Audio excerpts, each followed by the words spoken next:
So a question that I have here is, what is the definition of orgasm? So my definition of orgasm would be a peak experience, of waves that build until there's a level of tension that the body can no longer handle. And the release of that tension is a pleasurable, kind of like rippling, diffusing sensation.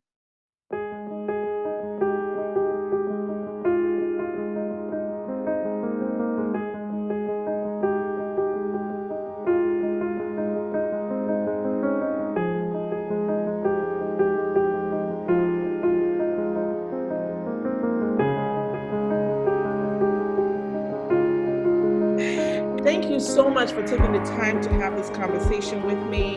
My podcast is about empowering motherless daughters to overcome their trauma, their childhood issues, and to, what I normally say is let go of the past and embrace your blissful future. If you can just tell us a little bit about yourself. Who is Katrina? Who am I? Wow, where to begin? I'm 29 years old. I'm a white woman. I was raised like middle class Christian in a way that was like kind of intense. I would say pretty fear-based Christian. I'm one of 5 children. My mom had me when she was 21, I want to say, maybe 22. And yeah, I was similar to you. You were talking about how you thought you were the only one with trauma before we started rolling. I actually didn't think that I had any trauma until I did, and then and then I saw it everywhere. And I've always been really interested in sexuality, mainly because it was such a taboo thing in my environment. I would babysit and I would go through everything looking for like a tiny hint of sexuality. One time I found a condom and it was very exciting. Nobody in all of my babysitting clients had anything sexy hidden in their drawers. So I've always had a great curiosity for taboo, for like what I'm not supposed to have. Give it to me. I want to find it out. I want to be in there. So and I've always also had a sense of justice and that doesn't make sense, like putting my hand up, like the annoying kid in class for the teachers. So that combination of things led me to women's studies at university. I went originally to make art, and I was just kind of bored by how they were teaching me art. They were just giving me an assignment and I had to do it, and I didn't like making art for other people. But my women's studies class was the first time I've ever had a Black teacher ever, and was reading Black authors and was learning about like the intersections of oppression and how, it was like we were like dumping all the shit in the world onto the table and being like, so this is really messy. How does it all fit together?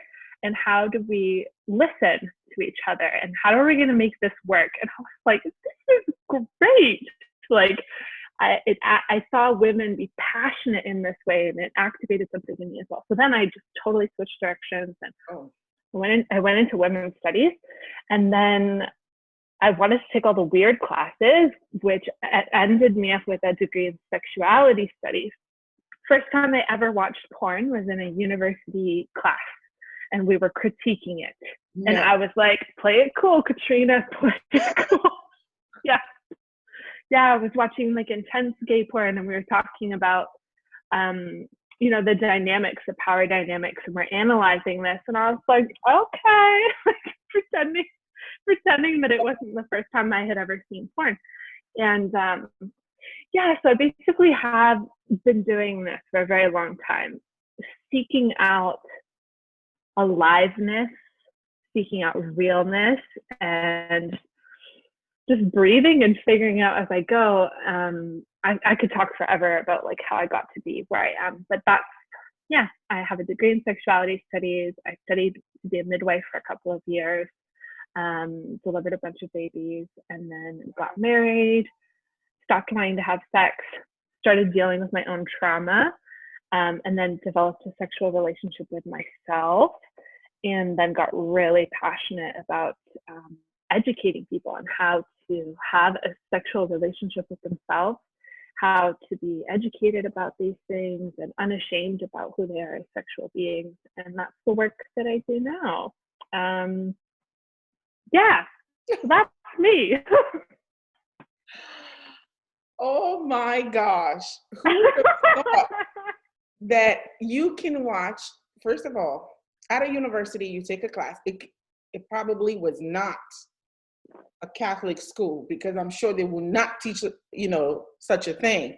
No. But to be able to watch it in the classroom and in an educational form, I feel like that is more empowering versus when you're sneaking around, watching it, being afraid, not being able to ask questions. I know when I was reading the Bible, I read the Bible all the time. I love my Jesus, but I also like my sexuality, But in the Bible, it says, masturbation or self-pleasing, however you want to call it, it's not acceptable, it's a sin, blah, blah, blah. Initially, this was like probably 2016, I had a goal in 2016 where I was like, I am going to figure out how to pleasure myself without anyone, like just self-pleasure, And I remember like I felt so guilty, for even having that thought in my mind, like, wait a minute, Zainab, where are you going with this? Why would you even want to do this, Mm-hmm. And I was married at the time too. So it's like, hey, like that's a no-no. You don't do such a thing. So wild. And there's no mention of self-pleasure or masturbation in the Bible as far as I know. Oh, okay. Yeah, there isn't. But that just goes to show you the trauma that happens, religious trauma, when words from texts are misapplied and mistranslated, because there's a power dynamic there. When we're looking towards our religious teachers, we respect them the same way that we look towards our doctors, the way we look towards our politicians, all of these systems of power, right? And often that is wielded with not much consideration, and that's where people get hurt, because whatever was being said in the Bible about idolatry, for that to be twisted into like, don't touch yourself for pleasure is wrong, that was never said. And when someone with power says something like that, do you know how many people that come to me that feel immense guilt around just being a sexual being? That is because these systems of oppression, and I'm really passionate about calling this out, because that stuff hurts us way more than anything else. Our orgasms happen in our brain. We get turned on in our minds, and the way that we've been taught about sex really affects our ability to be ourselves. So I'm really happy that it sounds like you got beyond that phase and you figured it out. I surely did. Yes, you did. And I mean, that really, to me, that speaks to the resiliency and the inner knowing that self-pleasure provides us. It's like, yes, we push through. Like, I should not feel guilty about this. And for me, orgasm and self-pleasure is a way for me to connect to the divine, and there is a holiness and a purity to our sexual energy, and I think that's the really cool thing about self-pleasure. It's about like reclaiming your own sovereignty, and this isn't about seducing someone else. It's like getting clear on your own power dynamic, like you and you, what's going on here? Be alone. Yeah. And I get to Yeah. know Like, my body. You know, I have access to my body. I get to know me. You know, I'm like, how can someone experience pleasure when you don't even know how to give yourself pleasure? Like, how would you know what you like, what you don't like, if you don't take the time to get to know you? And sometimes for me, it's not just even having an orgasm, it's just being sensual with myself, totally. you know, Mhm. just loving myself in a way. And just like when I take a nice bath, for me, and I get out of the shower, like I feel so sensual with my body, my movement, how I move, how I feel. For me, all of that matters. It's not, and there's nobody in the room, it's just me. And I feel so empowered. I feel so good versus me waiting for someone to make me feel that way. I make myself feel that way. Not to say it's, you know, it's not okay for you not to have a husband, a wife, or a partner. No, but you like you kind of get to know yourself. Like I love that, you know. So Mhm. what? So okay, let me just because you talked a lot about some stuff here. I know because I gotta like pause for a minute. Like, whoa, wait a minute. Okay,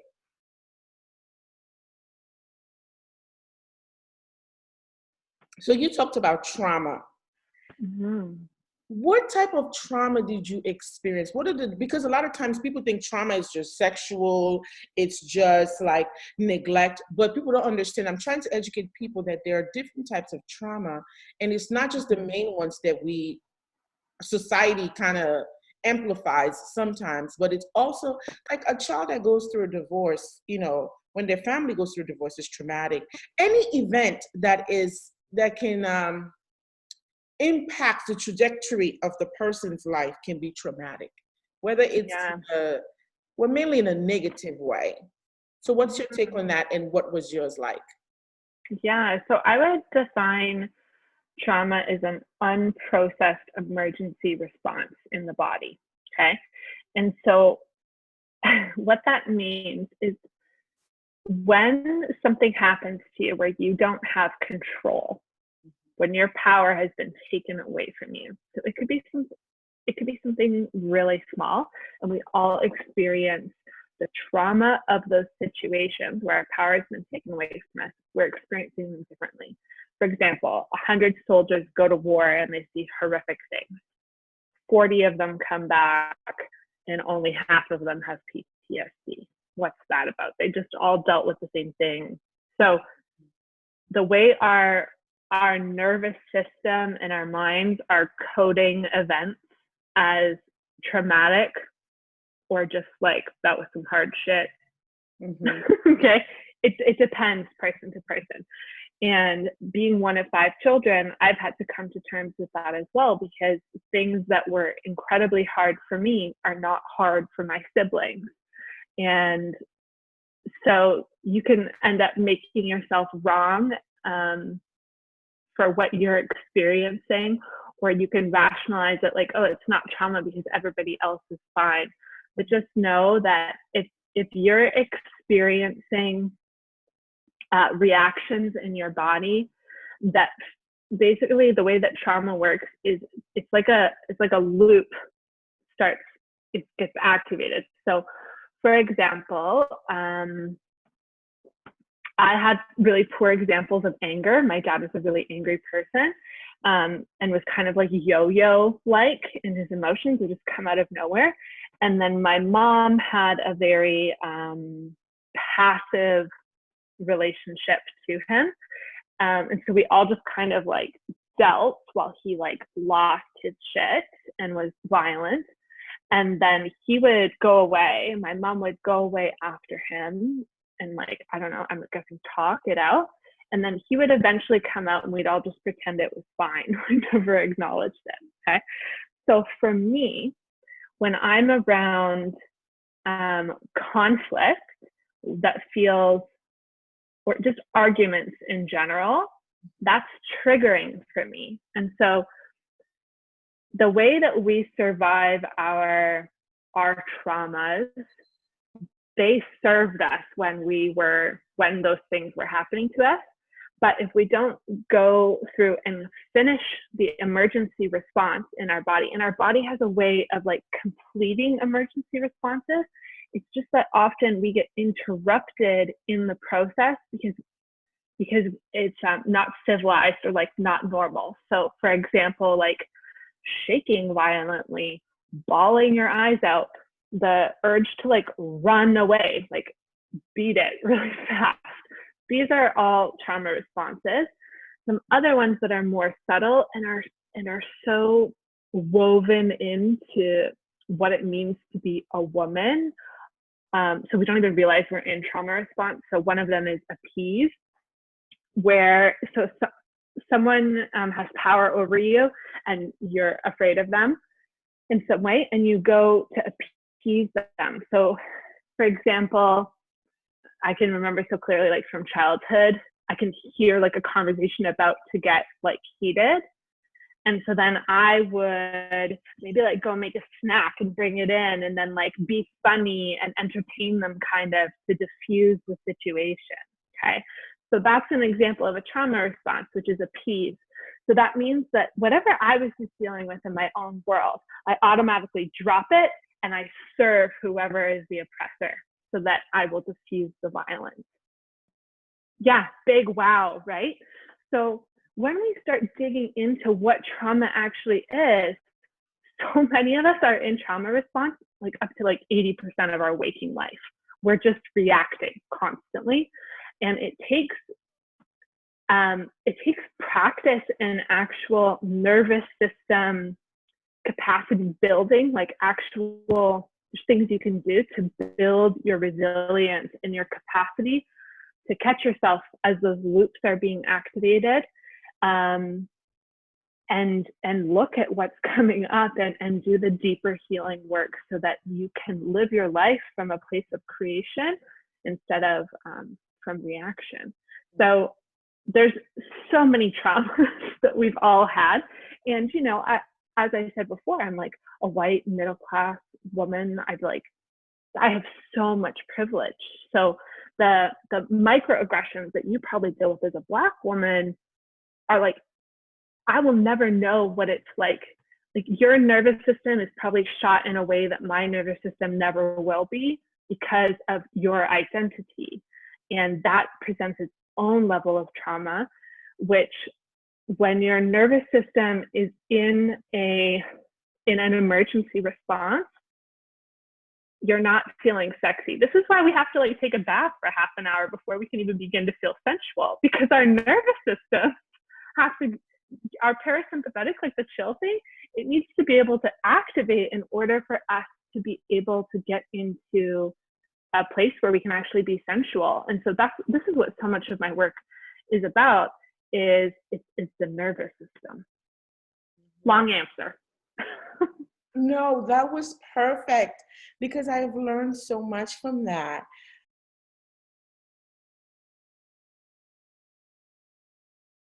What you just talked about in terms of like when you notice things are about to go down or go south, in terms of you and your father, you can feel this, you know, we call it a steam, like the steam is coming up, like he's about to get angry or upset, or he's already in the process. And it's like automatic. You just go to the kitchen, decide to make something to just kind of calm the situation down. That is your traumatic experience. And for some of us, we call that people pleasing. And I think people pleasing is definitely a thing. And when we look at the deeper layers of why are we people pleasing, then we're able to have compassion for ourselves. When we're like, oh, I'm just a people pleaser, it's like, that's not who you are. That's your trauma making you think that that's who you are. And when we think like, oh, that's just how I am, there's also this thing that comes up like, oh, you just have to do better. Like you don't have self-control. Like just try harder to be nicer to yourself. Put yourself first, girl. It's like, I'm sorry, you've got to deal with your really intense trauma before that can actually shift, because otherwise you're working against a very deep animalistic system in your body that's just going to keep dragging you through that loop. So yeah, it's big work, and it's worth it. I am so glad that I started the healing process for myself, because I was a very big people pleaser. I was either, it depends on who I was with. I was either like an extremely people pleaser. I was I don't even know the word to use for it. The opposite of it, based on who I was around. But mainly, I would always try to please people, especially in my community, because I wanted them to like me, but I never knew that that was my trauma. That was, kind of, it's like a survival mode in a way. Like, Totally. yeah, I was trying to survive, and I didn't have the ability to start the healing process. So all I did was I thought in my mind, if I make you happy, that I am good. But the truth of the matter is I'm not. Yeah, that the transactional kind of rest, like we have to earn just being safe. We have to earn the love that should be unconditional. We have to earn the respect. This is, I think, a function of intergenerational trauma, where our parents, who, ideally your parents have done enough self-healing and growing up themselves before they have you, that they can see clearly. But that's a privilege that many of us do not have, is having healed, healthy parents. Yeah. Because our parents are surviving. You know what I mean?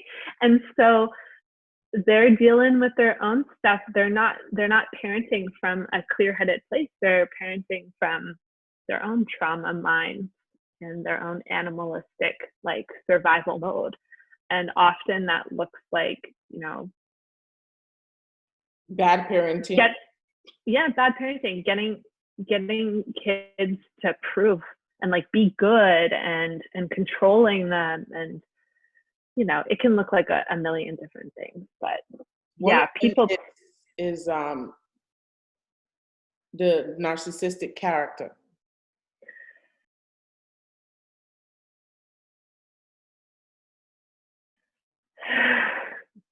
Yeah. That is so big, because sometimes people think that a narcissist can just be mean and evil, but no, sometimes they can be loving. They confuse you. They make you think that you matter. They care for you. And these are some of the things that some of my audience members are experiencing, where they have narcissistic mothers. They have mothers that put so much pressure on them to be perfect. And it's like the message that you're sending to that kid from an early age is that they are not enough. And so they grow up with not, I have someone I interviewed recently said that they were like the favorite child, the golden child, until they no longer were willing to be exactly what their mom wanted them to be. Yeah. So now all of a sudden they became bad. Because they no longer serve the narcissist. The thing that's coming to me as you're saying this is, I forget who said this quote, but it's like you'll either be liked or you'll be respected. And I think about family dynamics and how you're kind of stuck with your family, intimately, and how I think that my stubbornness around these things meant that I haven't been liked that much, but the level of respect is, like, rising infinitely, because I'm the only one in my family that stands up to my narcissist father. And that means that he doesn't like me. Oh, no. And that means that everyone else is kind of like, oh, do we still have to keep talking about this? It's annoying. It's really hard being the strong one. And talk about nervous system capacity, to be okay with people not liking you. I think if you can build one strength as a woman to be okay with people not liking you will serve you so well. Like, learn how to masturbate and learn how to be okay with people not liking you, and you're good. I think it's a goal of mine. I keep telling people I am okay with not being liked at this point in my life, because now I stand for a lot of things that serve me and the people that I'm serving. So I am okay with not being liked. But once upon a time, I will literally have a panic attack if no one liked me. I will Yeah, almost die. totally. So I definitely, I wish people would just get comfortable with being uncomfortable, with not being liked, not being favored. Because sometimes when people like you, I've learned it's because of what they can gain from you. It's not because Totally. of Yeah. who you are. So what's the essence of that? Why care? And that's what I was like, I don't care anymore about people pleasing. I'm not, no. I read a book called The Power of a Positive No. And I think that author, that Ooh. is by William Ury. And someone recommended that book to me. Actually, it was my therapist at the time. And I read that book. Oh, I went on a mission to just say no. Yes, the power of no. Sometimes I get people to do that at workshops where I'll get them to like go around and ask each other for things, like physical things, like will you massage my back, or just like ask, like a consent sort of workshop. And then when people say no to you, you have to be like, thank you so much for honoring yourself, and give them like a positive response to no, because normally we don't have any positive experiences of people like being grateful for us being true to ourselves and saying no. Yeah, you've done a great job at getting comfortable being uncomfortable, I'm sure, saying no over and over again. I didn't have a choice. So Yeah. I had to embrace it. And I'm still like doing it right now. Sometimes I Bravo. ask people things, or I just put myself in a place where someone says no to me, just so I'm okay with it. I'm comfortable with it. And it's not an issue. And the same thing for me. Sometimes it's a struggle.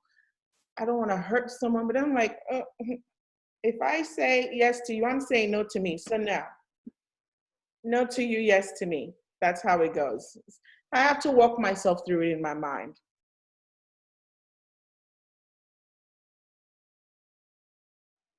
So a question that I have here is, what is the definition of orgasm? Yes, I remember reading this. So my definition of orgasm would be a peak experience. A peak experience of waves that build until there's a level of tension that the body can no longer handle. And the release of that tension is a pleasurable, kind of like rippling, diffusing sensation.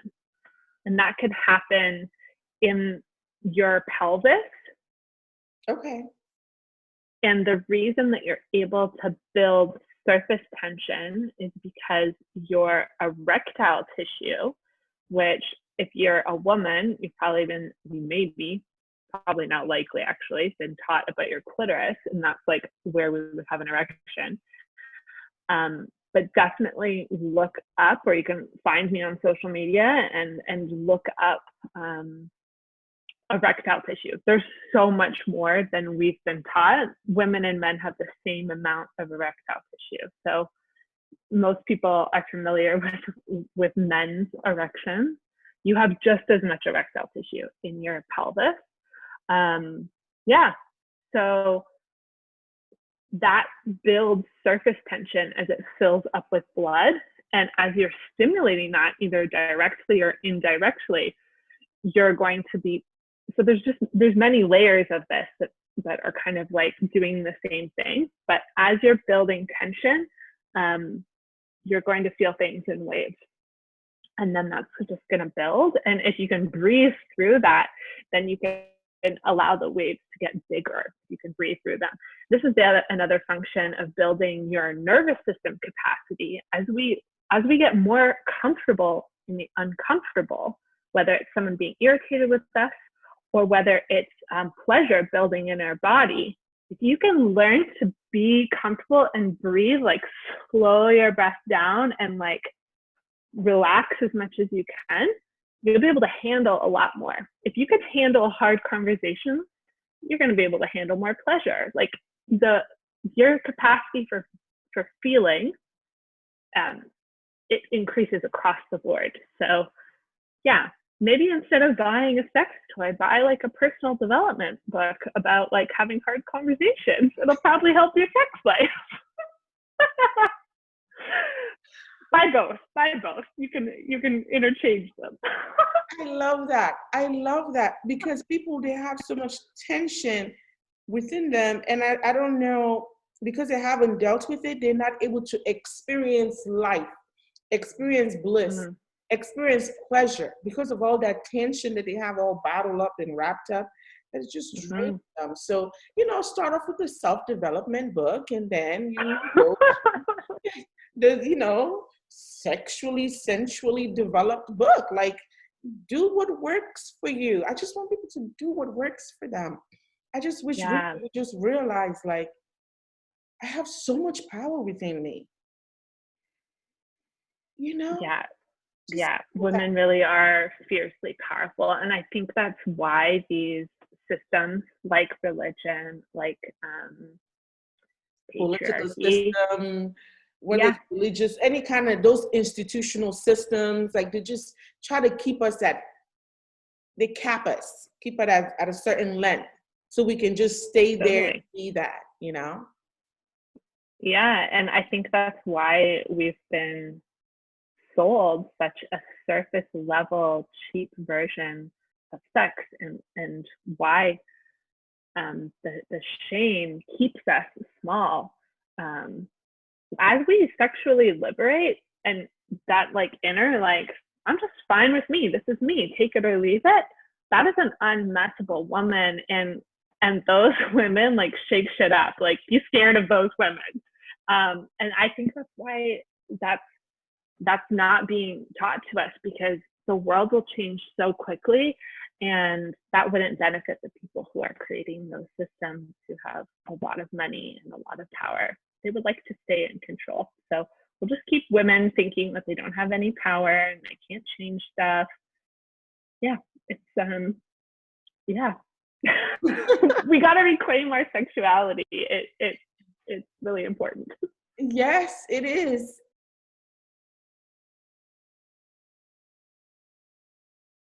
So what does it mean to feel love for you? What does that look like? To feel loved for you? Yes. What do you mean?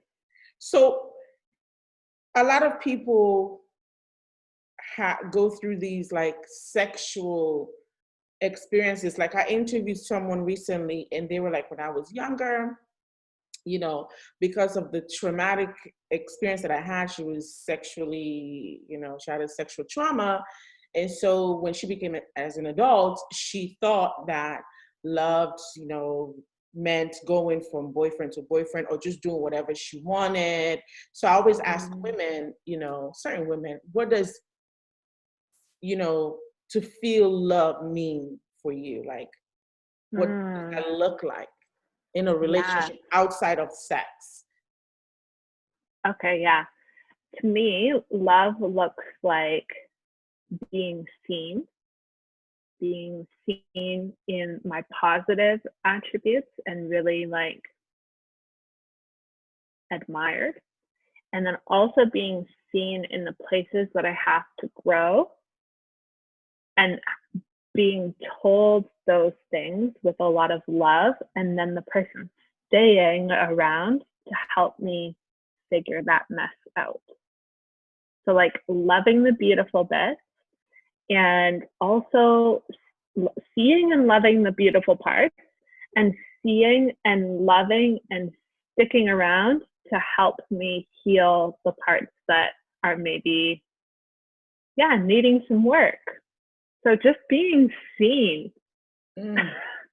and also like admired for the full humanity of who I am. You know, like I I don't I don't know how this came to be. It was like a friend was sharing a screenshot of a conversation that a guy friend and her had, and he was saying something like, you have like a heart of gold, you're the sweetest woman, and you're also like super bitchy around like this one topic, but it doesn't even matter because of, you know, X, Y, and Z. Like he like totally saw her as all of it and was just like, I like you. And something about that really clicked in me, where I feel like, and maybe this is my Christian upbringing as well, is I'm always trying to do good. I'm trying to be better. I'm trying to be a good person. Because for me, the type of Christianity I was raised in was that I'm inherently evil. I'm born in sin, and without Jesus, I'm evil. And so for me, there's this like inner sense of like always trying to prove and earn like being good, and recognizing that holding myself to like these insane standards is one, exhausting, and two, like having to pretend that I'm not human and that I don't have my faults, also exhausting. And the fact that someone can be like kinder, you know, and just have realistic expectations and be okay that, you know, I leave all the cupboards in my kitchen open, but it doesn't matter because they love how creative I am. You know, like this sort of, I guess the like wisdom in accepting the paradox that I am. Like I want to be seen and appreciated for all of my facets. If that's not too much to ask. Yes, all the areas of you want to be seen and accepted as a whole. And I mean, I think that as a woman, that's what we all strive for, is to be seen and accepted and appreciated. Appreciation goes such a long way, and people don't. It's like so comforting to be appreciated and to be seen with all your flaws, and still somebody loves you and know that you are a work in progress. My gosh, you just let all me, like all my security just fell, like it just fell down, and I'm no longer guarded. I am free with you. That is the sexiest, I think. Mm-hmm. Right? To just be able to drop your guard and to know that they can handle like the weird stuff that comes out in between. It's amazing. Oh my gosh, being a woman is so amazing. So you do this dance routine, which I have seen a couple of times on Instagram. Okay. Now, I used to dance. I mean, I still dance, not even used to. I still dance like when I'm cleaning or I'm doing like anything in terms of like my house. I will always like play loud music, or I'll have my AirPods in and I'll just go to town and I'll just jam by myself. But I didn't know that was therapeutic. I knew I felt better, but it never clicked. It never clicked. Oh my gosh. It's so therapeutic. If you look at like all indigenous, like if you looked at anyone's ancestors, self-care has really been like commodified and turned into like, I don't even know how many billions of dollars it is as an industry. But, you know, sing, dance, shake, laugh, like, and maybe have sex. Like these are the things that, and go outside. Those are. Yes, vitamin D, you need that. Yeah, like before you freak out and think something's wrong with you, like, are you getting enough sleep? When was the last time you danced? When did you sing? Have you drank water today? Like it's our bodies are so intelligently designed. Yeah, dancing is amazing. Oh my gosh, I love that. Have you drank water? Did you dance? Did you sing? Did you go outside before? Because, this is how people stay in depression. You assume everything is, some people do have real depression. Let's not get that twisted. However, sometimes all you need to do is go outside. Like, I love the parks. I go to the park. Now they have snakes there. I don't really like them because I keep coming across them, but I still go anyway. But I will go to the park where prior to going, I will be so upset about something.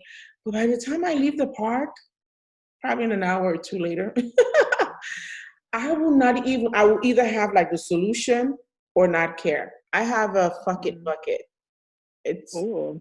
Yes. So either I would come home and put it in my fuck it bucket, or I would find a solution. It's one of the two. Oh, that's amazing. Yeah. And I think that's just part of growing up as well, is like, as long as you keep trying new things, you're going to find the things that work for you. Like, sometimes I really don't want to go outside, and I've had like a terrible week. Like, it's been a week of not going outside. And it's like, all right, Katrina, you're going to listen to a podcast and you just walk. It's going to feel shitty for like the first 20 minutes at least. And then something's going to change. It always does. And like, we have to give ourselves pep talks like this. All right. So you did talk a little bit about emergency response earlier, and you did talk about how it affects our bodies. So you don't really need to go into that. That was my next question.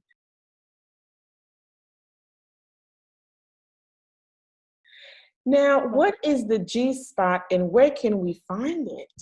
Because, a lot of people don't know where that is. This is an audio show, right? Like in people's ears, not on video. No, it's both audio and video. Oh, okay, great. I would have put on like some lipstick for the occasion. Hello, everyone. But I will. I'll grab my model for a second. Yes.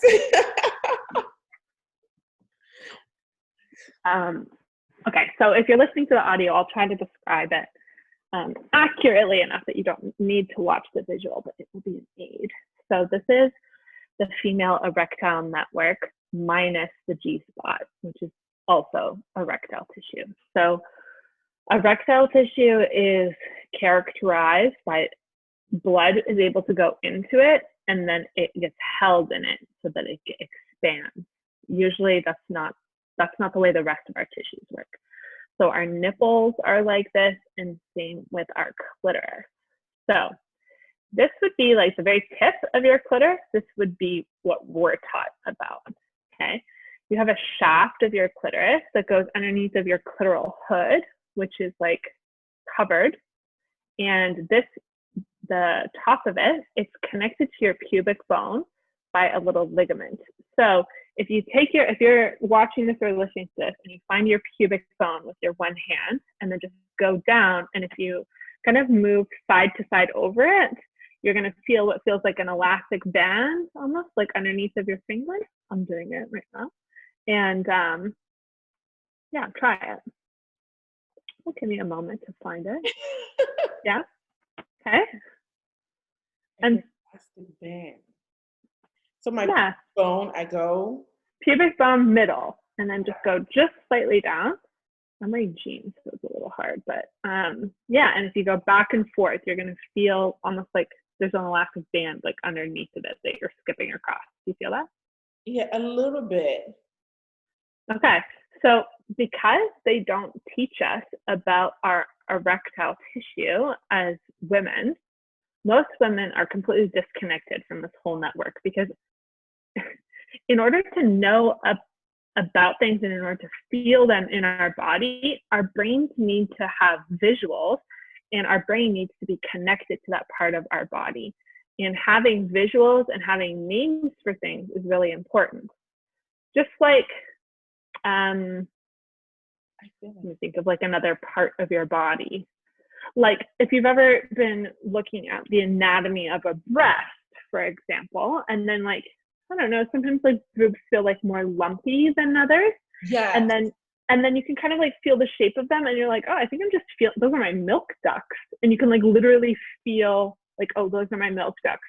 If nobody ever taught you about any of the anatomy in your breast, you'd just be like, what's that? Like, it would be kind of confusing, right? And so for a lot of people, when they have their hands on their genitals, they're just kind of confused. Like, well, what's that? Most women have never looked at themselves in a mirror. I highly recommend you do that. What? Yeah, you're shocked that people haven't looked at themselves in a mirror? Or are Yes. you? Yes. Well, a lot of people are afraid of what they're going to see. So, I lead this workshop called Body Sex, where it's like an experiential sex education experience and also a sensual education experience. I teach people how to turn themselves on, and we look at our genitals in a mirror in this workshop. It's a nude workshop, and always the day before the workshop, women are super nervous, obviously, because they're about to do something big deal. And there's always one or two women who pull me aside and they're like, I looked this morning, because they want to make sure nothing was wrong before they show the group. And they're like, and I think something's wrong. And either women think they might have an STI, or they think they have a growth, or they're concerned about something because they have no idea what their sense of normal is, because they don't have a relationship with looking at it. Let me tell you something. There is no universal normal when it comes to genitals. There's only normal for you. And no doctor, no sex coach, no person can look at you and be like, yep, you're normal, check. Because that might not be a normal thing for you. You need to have like a relationship with over time to know what is normal. So if you've never looked at yourself in the mirror, I highly recommend you do that. So you've got the shaft of your clitoris and then the glands at the end. And then you've got these bulbs. So the urethra goes just in kind of at the crux here, a hole like into the body. And then, so if this is me, like if this is a woman who's like sitting down, this would be how her. So the bladder sits inside the pelvis right here, okay? And there's a little tube that comes down. So it's like my hand is the bladder and my finger is the urethra. And it comes out right there. And then the vagina is the opening underneath of it. So the urethra makes up the roof of the vagina. It's like two holes are stacked right on top of each other. So they share a wall, okay? And the urethra, here we are, it has glands around it. And it's wrapped also in a tube of erectile tissue. So it also gets erect. The way that women's erections work is that tube around the urethra, it tends to fill up with blood last. It gets engorged last. So you need to be really turned on. And for most women, that process of from arousal to full erection takes about 20 minutes. I usually don't give myself that much time, and I can still have an orgasm using not my urethra. It's technically called the urethral sponge. Okay, so you can use the rest of the more external erectile tissue to have quicker orgasms. But if you want to be having internal orgasms that feel amazing, you need to take enough time so that they're actually erect. It's like a flaccid penis can't have an orgasm. It's not going to feel as good. Yes, it feels nice to touch something flaccid, like comforting and gentle and whatever, nice, but you're not going to have an orgasmic experience. So you need to get really turned on, and filling your erection up with blood does not look like putting things inside of it and moving it around. For most people, that's not what fills up your erection. What fills up your erection is your pelvic floor muscles contracting and relaxing, contracting, relaxing, contracting, relaxing. Just like if I wanted to fill my bicep up with blood, I would squeeze, and then there'd be so much more vascularization, right? This is how our bodies work. So when we're super passive sexually and we're just like laying there doing nothing, not engaging anything, we're going to have weak erections because our pelvic floor isn't doing anything. So if you want your erectile tissue, especially your deep erectile tissue, which the G spot is named after this Dr. Grafton, I forget his name. It's named after this piece of erectile tissue that's wrapped around the urethra that has glands also attached to it that release more secretions, and this is where female ejaculation comes from. Take lots of time to get turned on, work on the external, work on like grinding and humping something. That's what's going to give you like the biggest erection. Okay, there's a reason why we intuitively want those things, and why like 16-year-olds are like grind level pro, and that's why they're like feeling so turned on, is because they're working for it. Yeah, they're taking their time. Well, maybe not that much time, but I had a lot of time when I was 16. I would make out for like hours until like my lips were bruised, you know. And then at that point, like when you're that turned on, it doesn't take much to reach orgasmic state. So yeah, be curious, get to know your body and take your time with it. And grinding is the most underestimated sex act. So yeah, that was a lot of sex ed for you there, but I feel like you can't really talk about one part of the erectile network without addressing the rest of it. So the bulb, the legs, this is like the main powerhouse of erectile tissue, and you want to get it fully fluffed up. And once this is fluffed up, then the erectile tissue around the urethra, which is known as the G spot. And this is another thing with like with language. It's called a spot, which makes no sense, because if I think about how to stimulate a spot, I would like touch it and like maybe do circles and stuff. But it's a cylinder. It's a tube of erectile tissue wrapped around a tube. So how would you touch a tube? If you know that you're touching a tube, that connection between your brain and the tube is going to be so much more clear, because you know the shape of what you're touching. It's going to be easier for you to explore it. Yeah, so names matter. G spot, I thought just call it the G tube.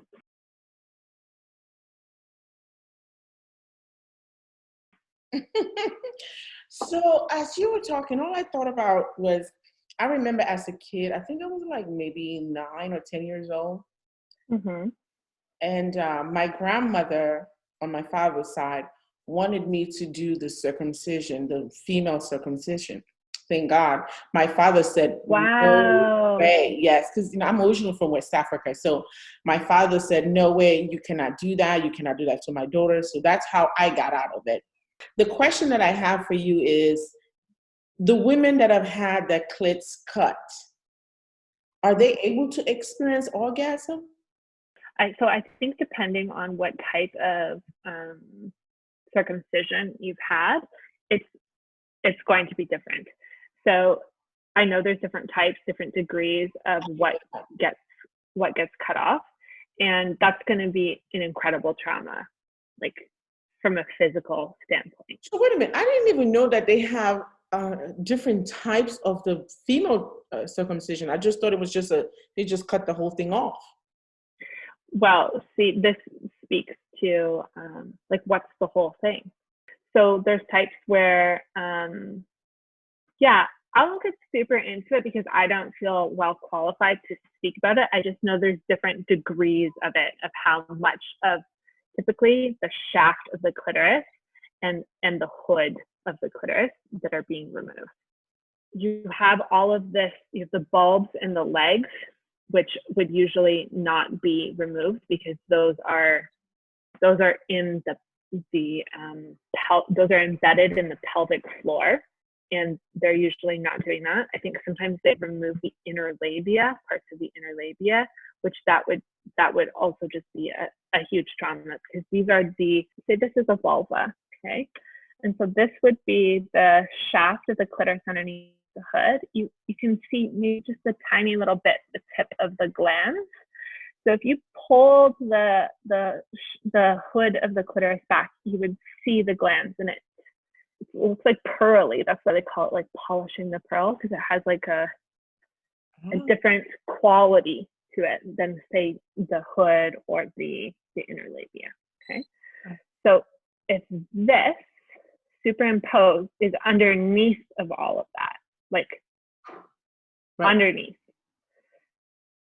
These bulbs are also underneath, kind of hugging the vaginal opening, which if you opened this up, you would see, and then also the urethra.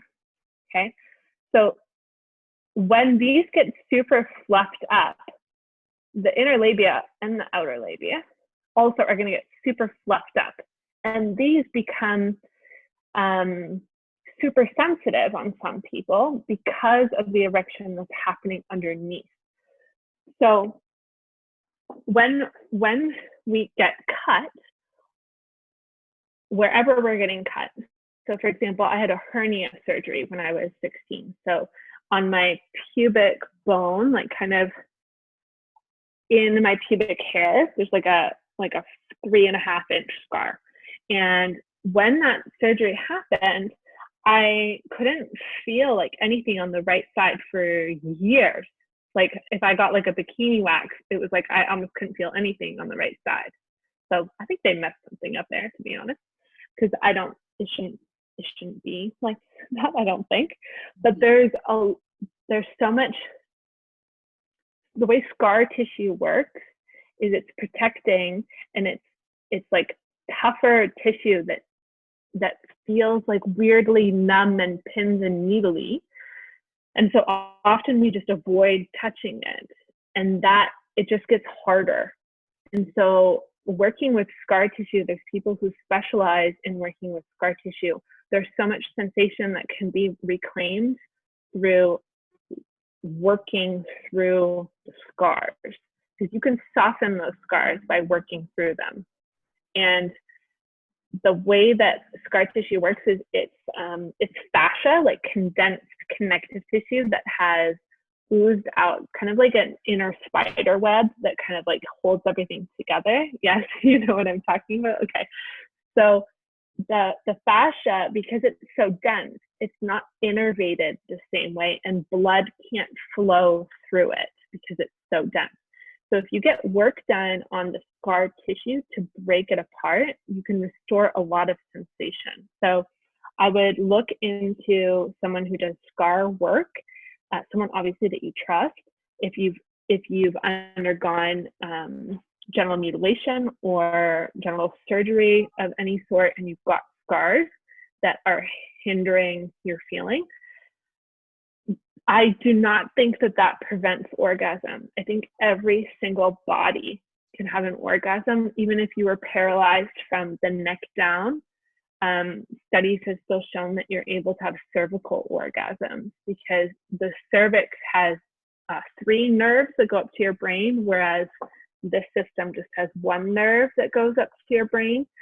So orgasms are happening when your brain is being lit up. And I really believe that everybody can have an orgasm. It might take some work. That is good to know, because I believe that is one of the reasons why they do it in Africa, is because they don't want the woman to have pleasure or to do anything outside of their husband. It's like away from what the little bit that I researched when I was in high school. It's like a way to prevent the woman from being promiscuous. You know, that's one of the reasons why they do it, because then they won't have the craving. They won't crave sexually for anything, like, you know. Of course, because you've been violated tremendously, and there would be so much self-protection around that reclaiming that would just be a tremendous amount of work. And I have no idea what that experience is like, and I just have so much respect, and thank you for bringing it up, because I'm going to do some research on it so I can see if there's anyone specializing in this, so I can refer people to them. Yes, because you might get people.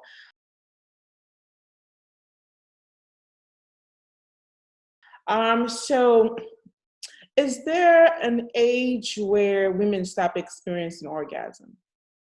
My gosh, well, my teacher is 91, I think, this year, and she's still having orgasms. Yeah, or you can have orgasms until you die. 91? Yeah, yeah. Dr. Betty Dodson, she's 91 this year. They call her the mother of masturbation. She's incredible. Yeah, yeah. There's no end in sight, ladies. Yeah, I've seen her have an orgasm. It's legit.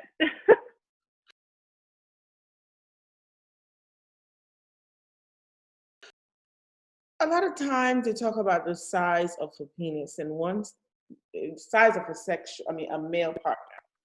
And one time I had a conversation with one of my girlfriends and she was talking about how that whole thing is overrated. And she's like, oh my gosh, like sometimes with my husband, I experience like multiple. And I'm like, oh, okay.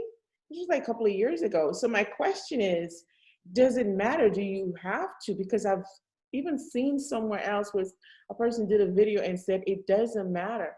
But why is there such a big thing about the size of a male's part?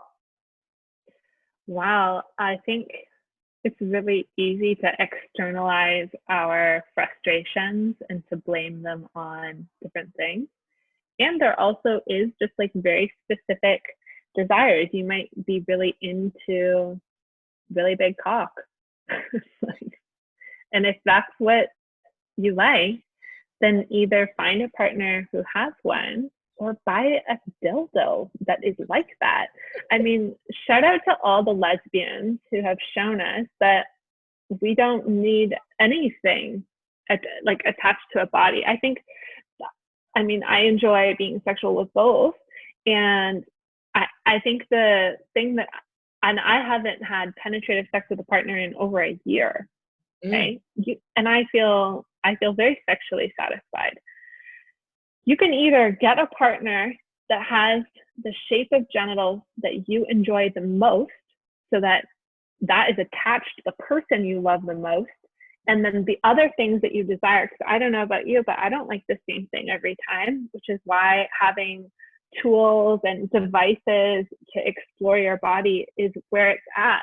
And if we think about the pressure that puts on our partner to deliver a certain sort of thing in order for us to have pleasure, the same way that we want to be able to drop all of our guards and just be who we are, whatever might be coming to the table, let's serve up the same freaking kindness and allow them to show up with an erection or no erection or a halfway erection, and figure out how to have fun between the two of you with what you've got. Like, if you've ever dealt with illness or disability, or like, life changes, and when we get really like stuck on things needing to be a certain way, oh honey, I think you're going to be tested in that attachment. So I would really get used to being creative. Like, I mean, I've reached for a cucumber in desperation in my youth, you know. Like, many things can work, my friends. And you know, there's so many different avenues of sexuality that you can explore. Like, energy sex is a really important thing for me a couple of years ago that I got into. Now I can like have orgasmic experiences meditating with like water or a tree or the sunset. Yes. So you do not even need to be touched in order to have an orgasm. Okay. So just know that that's possible. That is true though, thinking about it, because I don't have any toys or anything. I just never bought them.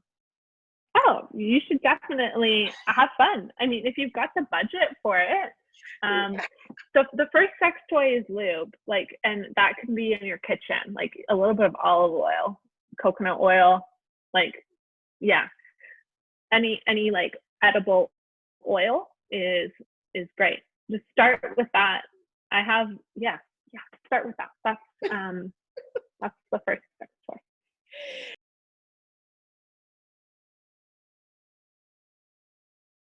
So just before I let you go, I want you to tell the women that are listening, how can you help them and a little more about your sessions. Yeah. So the thing that I really help people with is finding your own sexual self-expression. The same way that, and women often think that they don't know what they want. And I used to share that belief that I didn't know what I wanted. But if you even just look down at your body right now, you chose what to wear today. You chose how to do your hair or not to do it, that amazing shade of lipstick that you have on, right? We have choices, like the chair that we bought to sit in, the apartment that we've chosen to live in. We know what we want. And this story of not knowing what we want is bullshit, okay? We have preferences. And it's really easy to just say like, oh, I don't know, so I'll just be like apathetic. Stay in it and stay curious. So that's what I help people with, is to make self-pleasure a practice. I rarely get hit with like horniness.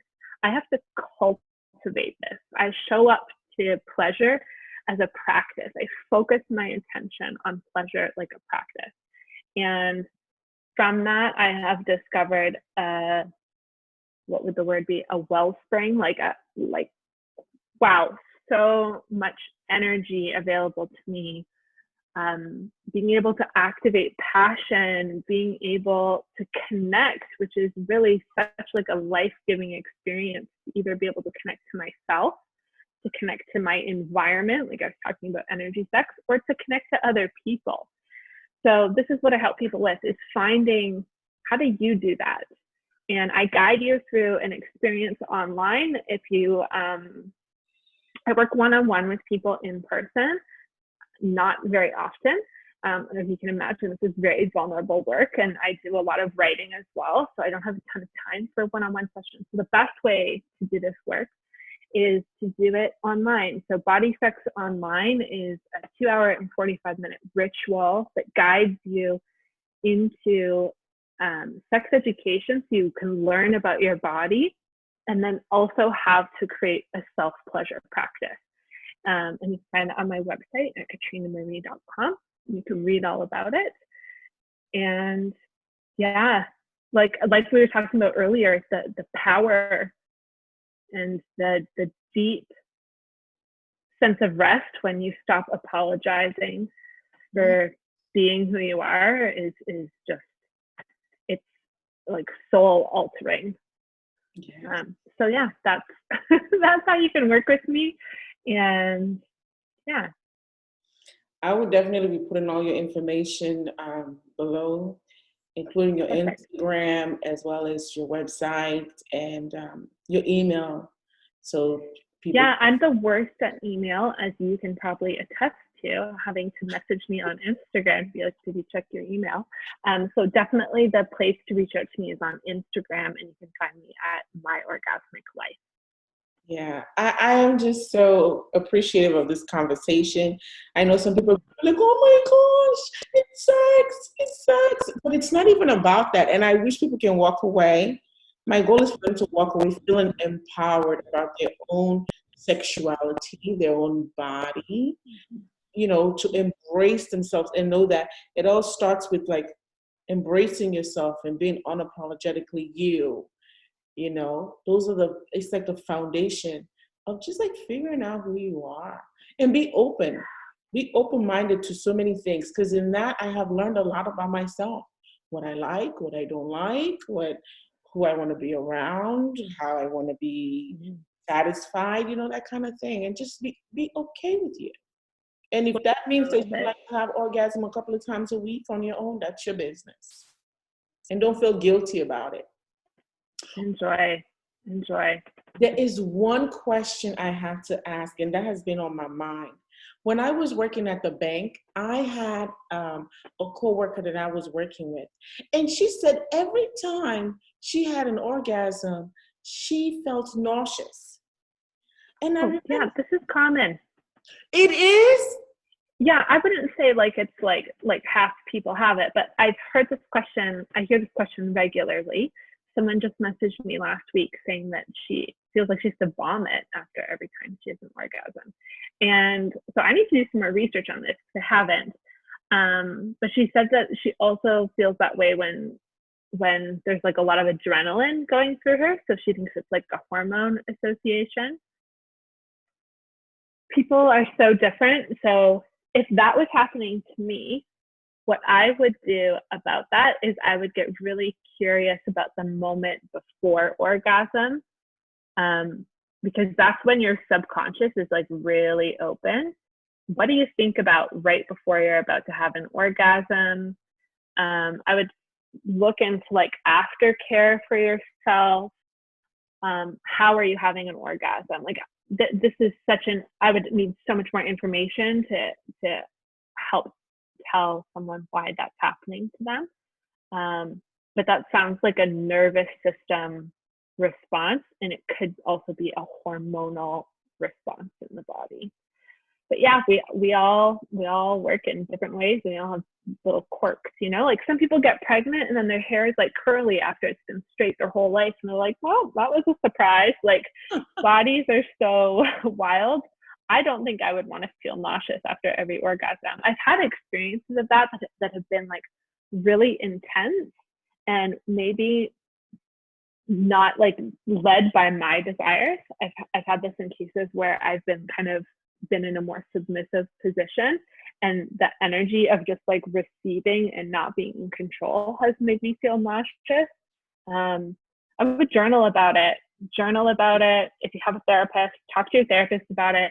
And if your therapist isn't down to talk about sex, find a new therapist, because sex is part of being human and you should be able to talk about sex with your therapist.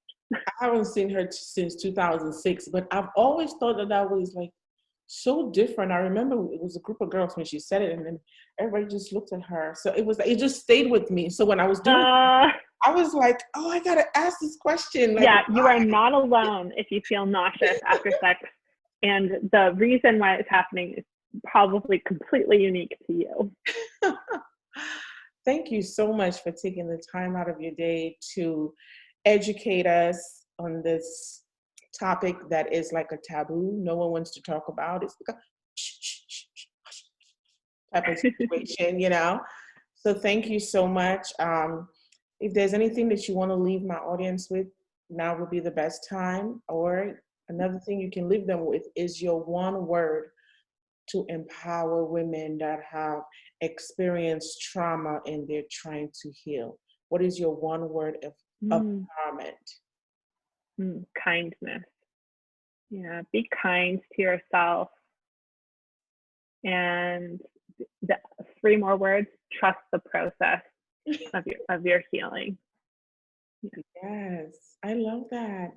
Thank you so much. I really You're so appreciate welcome. this.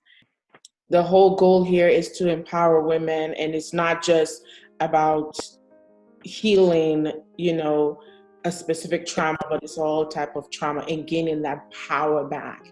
And I hope this will get them moving for the ones that have experienced sexual trauma, to just get in touch with who they are, and for the ones that haven't, just get to know who they are and what they want. Yeah, I love it. But again, thank you so much. I will keep in touch. I will keep you posted, and you will know when it will be put out. Perfect. So nice to connect with you. You're a great interviewer. That was fun. Thank you so much. I'll be in touch. Okay, bye. All right, everyone. I hope that you have enjoyed this episode. If you love this episode, please share it with someone in need of healing. Share it on all social media platforms, or just plain old text messages, okay?